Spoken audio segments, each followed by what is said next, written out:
This is a fairly straightforward question.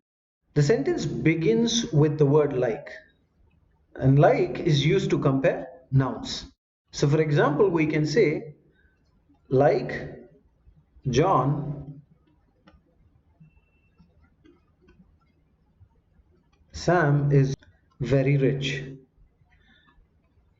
So how does the construction go?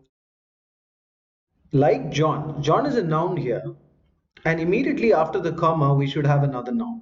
That's all there is to it. So if we look at the original sentence, we can see that it starts with like ancient materials. So after the comma, I must have another type of materials, because here I have to compare two materials. But what we can see is that in the non-underlined portion, after the comma, we have the conjunction so. And like and so are absolutely unidiomatic. So we can get rid of A and B. So now if we take a vertical scan through C, D and E, we can see that C and D start with just as, and E says just like.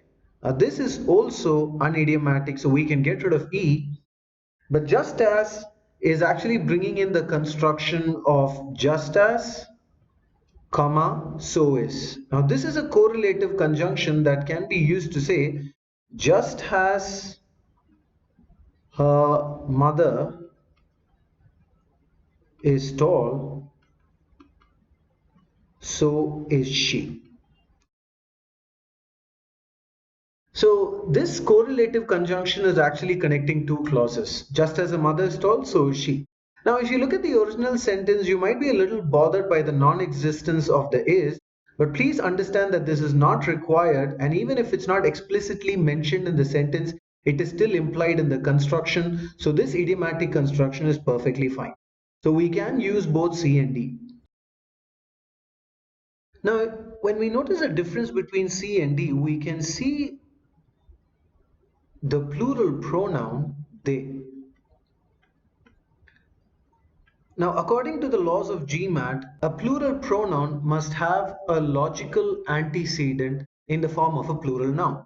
So this they must be referring to something in the sentence itself.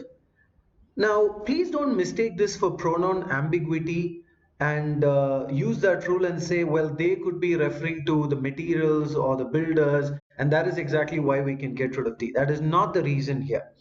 See, the they in the sentence might refer to the Roman, Muslim, and the modern builders, right? We can notice them at the end of the sentence.